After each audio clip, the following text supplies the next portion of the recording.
Hello, everyone, and welcome back to another match preview, another live stream. Obviously, some of you were literally here just 20 minutes ago. I'm here joined by LB. Welcome to the channel, LB. Thank you for coming on. Nah, thanks for And having me, mate. Cheers. No problem, man. And obviously, guys, I'll keep saying it. Road to 500 subscribers. We're trying to hit that before the end of the year. We're nearly on 300. And yeah, straight into it. Obviously, Manchester City versus West Ham preview. Uh, LB, you confident for Sunday? Yeah, confident but nervous at the same time. Yeah, you Yeah. know what I mean. My team's playing the best football we've played all year. Hmm. We've scored since the Arsenal game. We've scored 4 in every Premier League game, bar 2 where we won 2-0 in both of those games. So we're scoring goals. Our defense has improved because our defense wasn't particularly great first half of the season. So best defense of the season so far in this period. Best attack, best results, best style of football. We're at home. So confident. However, it's nervousness because there's pressure on us. There's pressure on us to perform, and where there's pressure, mistakes can creep into your game. So, yeah, confidence, but like you can't be arrogant about it, man, because anything could happen. And West Ham's attacking lineup is scary. You know what I mean? I was just speaking to Lawless on my channel about it, and Paqueta, Bowen, Kudus. These are all Champions League level players. You know what I mean? Yeah. So like we've got to be careful. We've got to be wary of your counter attacking threat, set pieces. Again, got to be wary. But if we do our thing, we play to our ability. I'm sure we'll win the game. But at the end of the day, you guys could also be dangerous because you got nothing to play for. You're ninth. That's it. Done. It's Moyes' last game. So it's one of them, man. Like confident, but element of nerves at the same time. Yeah, do you know what it is? I think a lot of people, when they talk about coming up against West Ham, they talk about set pieces and counter. We haven't been good on the counter in a while. We haven't been good at set pieces in a while. I think it's easy for me to say it because I'm not the one with the supporting the team that's under pressure. I think you'll be just fine. A lot of Chelsea fans were saying the same things about got to be wary of West Ham coming to our place, set pieces and all that. And like 10 minutes in, 20 minutes in, they were like 3-0 up. If Chelsea could do it, like if you really wanted to, you could be about 4-5-0 up at halftime. Like genuinely. Yeah, you know what I found I only found out this morning, right? And I found it almost unbelievable. It's how you've got the fourth worst defense in the league. Yeah. Yep. Exactly. That to me is someone who's watched football for what 20, 24 years, 25 years, yeah. Mm. To see a Moyes team as the fourth worst defense in the league, I had to. I so someone told me this morning. I said, "Are you sure that's right? That doesn't seem right to me." David Moyes. Yeah. David Moyes Exactly. has got the fourth worst defense in that. So you having a laugh? Mm. And I checked it myself. I didn't believe him. I said, I don't believe this. I've got to fact check it. And I looked at it and I thought, wow, that to me is unbelievable. So yeah, I mean, if, like I say, I mean, it's if you actually look at your form, I know you won your last game, right? But obviously before that you've been poor. If you look at your form, you look at your goals conceded, and then you look at City and how we're playing and the amount of goals we're scoring. I know football doesn't work like this, but it should be a pretty routine 3-4, maybe even 5-0 for City. Yeah. But football doesn't work like that, as we all know. No, it So doesn't. it'll be interesting. But yeah, hopefully, I mean, if we have 3-0 up by half time. Jeez, I'm loving it. Honestly, people wonder why we complain. Apart from the bottom three sides that are going to get relegated, we are the worst team in the league, like in terms of defense and all that. And a lot of people are going to say, and a lot of people have said, the pundits, etc. But you're ninth. But it's always been like, but you're sixth, but you're seventh, but you're eighth, but you're ninth. We keep slipping down the table, but they'll say, but you're in this position. We had a good start to the season, Yeah. and ever since Christmas, we've won 3 or 4 games in the league. I'll tell you what it is, bro. I'll tell you what it is because I questioned Lawless on this maybe 6 months ago, something like that. I can't remember exactly what it was, but I was like, why do West Ham fans want? I know not everyone wanted it, but why do a lot of West Ham fans want David Moyes to leave? I said he's just won you the Conference League, and I know last year league form wasn't great, but I'm pretty sure if you would have asked a West Ham fan, you finished 14th or whatever, but you win the Conference League, you're taking it. Why do you want him to leave? And I never got it. And then I watched you when we was linked with Paqueta. I started watching you in games that you wasn't playing against the bigger teams, right? And I was watching you in games, and I was watching them. I'm thinking, right, West Ham today, they're going to dominate the ball. They'll get on it. They will have all the possession, and we'll see. And I was watching you play like lower league opposition and not dominating possession. and not No. creating loads of chances and not outscoring teams and playing good football. I was like, hang on a minute. I say they've got Kudus, they've got Bowen, they've got Paqueta, they've got Alvarez in behind, who I think is a fantastic player. Why are they not Yeah. dominating these teams? I can get why you're not dominating City. I get why you're not dominating, Arsenal and maybe even Spurs or Liverpool. Like, I get that, but like the team that you have, you should be dominating. I know dominating the ball doesn't always mean winning, but you should be the bully of those smaller teams. And I was watching you, I was like, and actually some of the games were dull and boring, and I was like, what's going on here? And then I got it. I get why a lot of West Ham fans now are moaning, but I think it's because like it's not like rival fans, opposition fans. They're not tuning into West Ham versus Nottingham Forest, right? No, they're not. Not They're at all. only tuning in to watch West Ham v Liverpool, West Ham v Spurs, City, Arsenal, right? Yeah. Because these are the big games. Just like you probably don't watch City versus Forest, exactly. Yeah. Mm. So then obviously we don't see a fair representation of Yeah. your team. We only see you play against the bigger teams where you don't dominate the ball. Yes, actually you had some decent results this year, but again it's kind of skewed. So what I would say, because I've clocked it by watching you play the smaller teams. When fans say, "Why do you want Moyes?" Tell them, don't watch us against Arsenal. Don't watch us against Liverpool. Watch us against Forest. Watch us against Luton Town. Watch us against these teams, and watch how we play. Because that's when I understood. Because before that, I didn't understand. But when I watched you against the smaller teams, I got it. That's the exact problem. Like, you get a lot of these pundits and a lot of people, maybe YouTubers, that don't watch West Ham week in, week out, and they say the exact same thing. It's like they're all programmed to say the exact same thing of, be careful what you wish for. What do West Ham fans want? You finish in Europe these 2 seasons and you won the Conference League the year after. So what do you want? The problem is that we've got battered so many times this year. And it doesn't even look like a David Moyes side, let alone a general West Ham side. It's like, Yeah. you're a defensive manager, but you're still sitting back on really, really bad defenders, like washed up defenders now.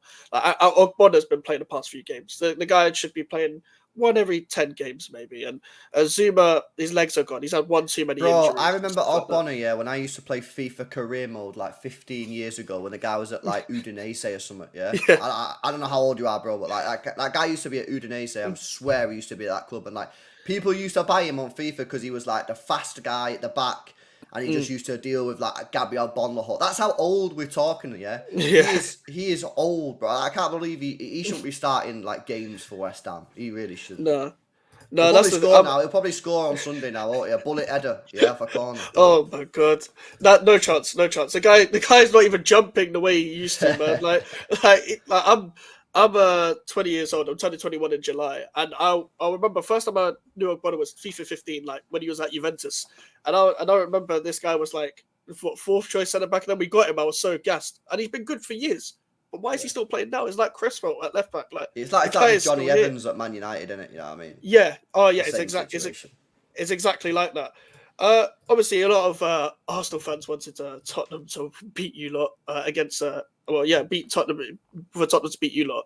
Were confident of just beating Tottenham because this is the time where City Nah. come alive, like in Not- part of the no, season. It's weird. It's a weird because obviously you got to understand we've never scored a goal at that stadium in the Premier League. No. We played there 4 or 5 times. We never scored a goal. We've never won. We've never even got a draw. Like the only time we've had a success is earlier this year when we beat them 1-0 in the FA Cup. So I was confident, but again, hella nervous.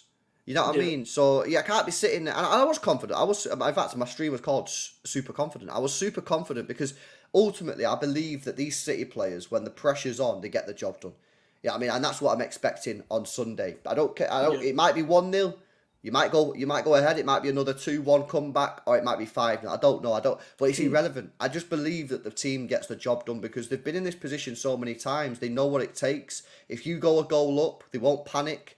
Yeah, why would they panic? They've been a goal down against Aston Villa. In fact, there were 2 goals down against Aston Villa. They were a goal down against Brighton. You know, earlier in the club back in 2012, we was 2-1 down against QPR. Like, it's in the club's DNA to go to make this final day tricky. But we've never failed on the final day. You know what I mean? So, obviously I was nervous. Obviously I was worried. And we didn't play particularly great in the first half. I know we still had a couple of chances, but again at half time, although I was nervous and losing my rag a little bit, I was like, I still believe that these players will find a way in the second half to do it. And They did, and that's what I think will happen on Sunday. I don't know if it'll be 5-0, I don't know if it'll be 1-0, don't know what'll happen, but I believe they'll find a way of doing it. I have to believe that. I ain't going to go into the game thinking, oh, they're going to fucking balls it up, you know what I mean? Like, No, no chance. That's the thing as well. Arsenal fans, yeah. After all of this time, after all the abuse in the summer, after all the abuse after the 6-0, you're now trying to like I've got Arsenal friends that haven't talked to me in about 10 years. They DM me after the 6-0. Not even hi, hello, just 6-0 and all that. Now we've got these Arsenal fans trying to beg West Ham for a win. We haven't beaten Man City at all. Forget Etihad. Our last win was at the Etihad in 2015 when Payet was there and Victor Moses scored and all that. yeah, Like that's I was how at long that ago game. it's been. We went 1-0 Yep. up as well, I think. Yeah. So Kevin De yeah, Bruyne. and Kevin De yeah, Bruyne's one of Kevin De Bruyne's first games, I think, or his first goal. yeah. That was his debut season, I think, because under Yeah, Pellegrini, yeah. 15, I think 16 as well. I season. think that game we'd won. That was the sixth game of the season. We won our first five, and we was like, you Mm, know, we're gonna walk away with this league at yeah, this rate. And then we went 1-0 up. We was cruising, and then Victor Moses done his thing, which is annoying. Yeah, yeah, yeah. Him and Payet. That was the weird season as well because we beat Arsenal away first day of the season. I think we beat Liverpool at home, beat Man United at home. We beat all the big sides. We got Europe that season, funny enough, and we got battered by Leicester that season. Got battered by Bournemouth, both at home last season at Upton Park. Like that's West Ham summed up in one season. But these Arsenal fans want West Ham to do a job. It's not going to happen. I wouldn't care if Kudus was in goal.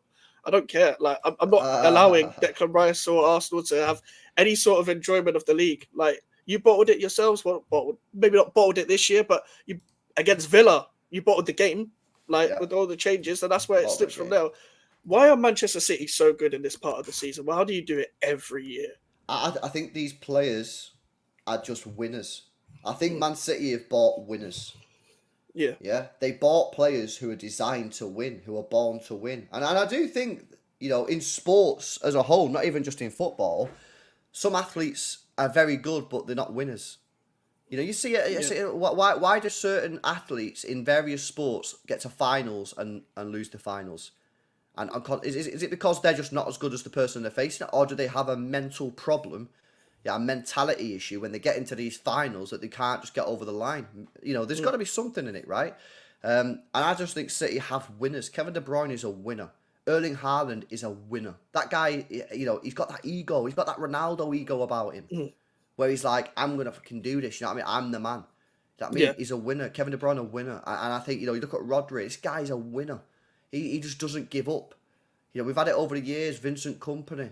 You know what I mean? Now you got Ruben Diaz, Kyle Mm, Walker. Yeah, these guys are not designed to they can lose matches. Don't get me wrong, but they don't lose matches because of pressure. They lose hmm matches because they weren't good enough. Yeah. Yeah, and maybe they'll lose out on against West Ham or draw against West Ham, but it won't be because of the pressure. It'll be because they weren't good enough. I just think when the pressure's on, they thrive off it, and I actually think that's the thing. I think when you get athletes and sportsmen and women, yeah, I think the winners they actually perform better in the finals. If you look at some of the tennis, yeah, the Wimbledons, some of the best tennis players play the best tennis in the finals. Yeah, why is that? It's because they know that right, the pressure's on. I've got to Mm, perform, and you got two options. You either perform and put in a top performance, or you hide away and you're like, oh, I ain't good enough. You know what I mean? Oh, the lights are on me. Everyone's watching. You know, start making mistakes.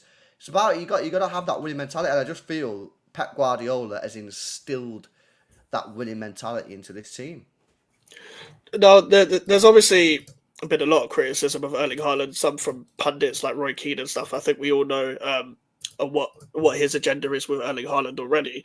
But what have you made of the Haaland criticism this season? Have you just not got the best out of him? Like even though he scored so many goals, or Yeah, is it just maybe a it's bit overdone? Is it it. overdone the Is it criticism? a bit overdone, mate? Come on, man. You know he's got 44 GNA in 43 games. It's ridiculous, isn't it? The records are I mean, ridiculous. come on, man. What are we doing here? I mean, it's just absolutely. And by the way, he missed 2 months with Yeah, an injury. yeah. People forget that. Do you get what I'm saying? He's still the top goal scorer. He's got 27 Premier League goals in 30 games. I don't think when he come back from that injury, by the way, he was fully fit. I'm Mm, not just saying that to make an excuse because the way he was it was his movement, everything was slightly off up until that Forest game, which ironically he had a week off So we've been using him since he come back from the injury. We was just using him every single game, and he didn't look right. And then he would get, and then actually he felt a bit of tightness in his hamstring or something. So he was rested for the Brighton game. So he had a week off. He come back off the bench for the Forest game and looked completely fresh and completely ready. Since then he's been fine. He scored 7 goals in his last 4 matches. You know what I mean? So the evidence backs up my point. I just think it's ridiculous. I just think people just want to hate on players these days. They want to be edgy. You know what I mean? They always want to criticise someone rather than just saying, you know what, this guy's actually just mint. Is he having a good a season as last year? No. But are we going to criticise him for it? Why would we? He's got 44 GNA in 43 games. Do you know what I mean? And again, all he needs to work on is hold up and build up play. That's well overdone, by the way. His hold up and build up play is actually very good. Is it to the same level as someone like Harry Kane dropping deep? No. But Haaland is nothing like Harry Kane as a player. No, it's not. You know what I mean? Harry Kane spends more time outside the penalty area than he does in the penalty area. Haaland is an old school player. He's an old school footballer. And obviously you've got a lot more younger people watching the game. Probably people look at Haaland and don't really get it. But you know, some of your older audience will recognise that back in the day we had a lot more strikers who used to spend more time in the penalty area. These days they're called tap-in merchants. All right, I'll tell you what, if you give me a tap-in merchant that can get me 44 GNA, then I'm taking it, mate. You know what I mean? Like, it's not all about build up. You need someone to put the ball in the back of the net, and that is what we have. You know, if you look at Núñez, for example, at Liverpool, you know, this guy misses. Awful. Yeah, he's awful. He's not a Liverpool player. He's not good enough. You know, but Haaland gets criticised for scoring 38 goals. Like, it's just ridiculous, man. It really is. People just like to hate, bro. That's the truth of it. People just like to hate. People want to be edgy. You know, people want to say, "Oh, I've got this mad opinion." You know. I mean, just how about we all just agree that, yeah, maybe he's not been as good as last year, but we've also contributed to that ourselves. By the way, last year we had 2 players in the top 7 in the Premier League for most through balls made. Ilkay Gundogan was 7th and Kevin De Bruyne was 2nd in the whole Premier League, most through balls. This year, we've not got a single player in the top 12. Not one. That's actually mad, yeah. That's mad. And the reason that's I know that stat is because I was looking at Lucas Paqueta and he's 2nd this year in the Premier League for most through balls. And I was like, if we get Lucas Paqueta, him and Haaland are going to feast because Lucas Paqueta's through balls, I think Haaland would be a dream connection. Yeah, Lucas Paqueta going to City is going to be one of the typical West Ham transfers where right now he's getting a lot of criticism from West Ham fans because people think that his head's turned the other way and stuff, but also because he does a lot of careless passes, etc. But my thing is that because he's always trying to create, that's always going to happen, and he's not playing in a possession-based side. When you see him go to Manchester City, they're gonna see, well, where was this at West Ham? Like we say with every signing, shock. We're not getting the best out of him, like every other player. Why is Scamacca doing so well at Atalanta? Because they're getting the best out of him. He's in the Europa League final. He literally dunked on Liverpool at Anfield, and that happens with a lot of players. Haller is in the Champions League final. He contributed against, I think it was Atletico Madrid. He scored in that game as well. Like this happens to a lot of players going to West Ham United. Do you think City are going to do a massive rebuild in the summer, like to revamp your squad? Nah, not a massive rebuild. I don't think so. I mean, it depends who leaves. I mean, Bernardo Silva possibly will leave because he's got a £50 million release clause. What's happening with Matheus Núñez? You know, is he going to get enough game time? Nah. What's happening with Walker? Maybe Walker will leave. I think maybe 3 or 4, but it's replacing players that are leaving. You know what I mean? Like. So, yeah, I don't think it'll be a rebuild. Yeah, it's probably also overstated the fact that City have a big squad. I think you guys have played with the least amount of players or something like that. This is another thing that really identifies whether someone actually knows what they're talking about. City have one of the smallest squads in the league. What we have is we have players like Bernardo Silva who can play in about 10 different positions. I'm not joking. Guy played left back last season. You know what I mean? Same with Phil Foden. Phil Foden can play left wing, right wing, false 9, midfield. Yeah, Kevin De Bruyne the same. So we have players who can play in various... Akanji, anywhere across the back four that guy can play. Anywhere across... Ake, left back, centre half. Like, people just look at it and go, well, if he gets injured, you can bring him on. Right, okay, but what about if the other guy gets injured? Yeah, you can bring him on. They use the same player. You know what I mean? So Yeah. listen, we have. I'm not sitting here, by the way, pretending like we have some mad squad. Like it's not ridiculously thin, but like people act like we've got 2 players for every position, which is just not true. Like if you look at Arsenal's squad, they've got a great squad as well. Everyone has great squads. What this is, by the way, bro, this is excuses. Yeah. These are excuses given by teams mainly from Liverpool and Arsenal, yeah, who prefer not to look inwards towards their own club and look at why their own club is failing and just decide to blame City for this, blame City for that. Well, look at your own club. You know what I mean? Look at your own club for making mistakes. You wasted 35 million on Gabriel Vieira. You signed Nketiah and Reece Nelson up to new contracts on 100 grand a week. Why? You still got Smith Rowe you never play. Why? You could have sold these players and bought someone else who could have helped you in the league. You didn't have any cover for Saka. Why? I said in the summer, I said they needed to sign someone to help Saka out of that right-hand side. No, we don't. No, we don't. He's fine on that right-hand side. All right, okay. Well, you probably did need someone there. So I just think people just use excuses, man. That's it. People don't want to look at their own team these days and say, right, actually, we need to improve. How can we improve? That's what everyone does nowadays. Everyone just points the finger at other people rather than looking at themselves, bro. No, Arsenal are linked to Elise, so they do need right wing cover, and I'm assuming Reece Nelson's going to leave because they never play him. And this is the thing, like when it's the title race is going on, Arsenal and Liverpool fans have done the exact same thing, where it's like we've actually got better players than City in this position, but then when City overtake them and they're on course to win the title, it's now it's 1-1-5. Now it's but look at the resources, look at they've got this amount of money, but actually you're not even the biggest spenders in the league. I've seen Man United and Chelsea have spent more than you since your takeover or since 2013, bro. last 10 years. It's just excuses from every club. It's like just excuses. I remember first when Nunes and Haaland both signed, they were comparing the two. I don't think we're comparing the two anymore. I generally don't like. It's just Darwin excuses, Nunes, bro. That's it. It's just bad that's recruitment. That's it's bad recruitment and excuses. People don't want to look at themselves. People don't want to look at the fact that their managers, like Jurgen Klopp, has bought the wrong players. You know what I mean? People don't want to look at United's fact to have spent over £1 billion and have spent it on absolute trash and have got bad managers in. That's just the way it is. Arteta spent 700 million quid.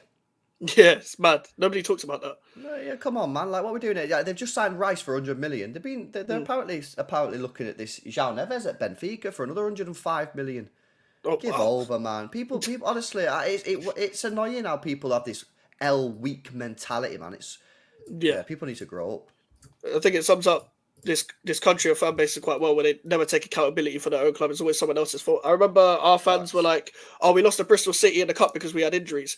They're mid-table in the Championship, so I expect an injured West Ham to beat them. I expect a Kudus on one leg to beat Bristol City. I expect Kudus in goal to keep a clean sheet against Bristol City. It's Bristol City. That was just a bunch of excuses just because we have Paquetá out. Like the whole team would pretty much play like a League Two side, but that's the problem with the manager. The manager has no plan B. So rather than criticizing the fact that we've got injuries, we only had like 2 or 3 injuries. It's quite unusual. We usually have like 10 injuries a season, but we couldn't beat Bristol City with injuries. But there's just sometimes every fan base they just make excuses. And we were Arsenal fans. They were talking about this is our year. This is our year. We're going to do it this year. And are you coming to the parade and all this?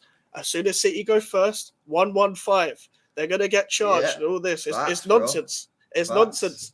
And this is what Arsenal fans do. In my DMs, what are you going to do if we win the league? Well, if you do win the league, I'm not going to be on the internet for sure. And you're not going to win the league. So my phone is off regardless. I will DM you when City have lifted the trophy. So that is it. That is pretty much it. Like that's what Arsenal fans do, though.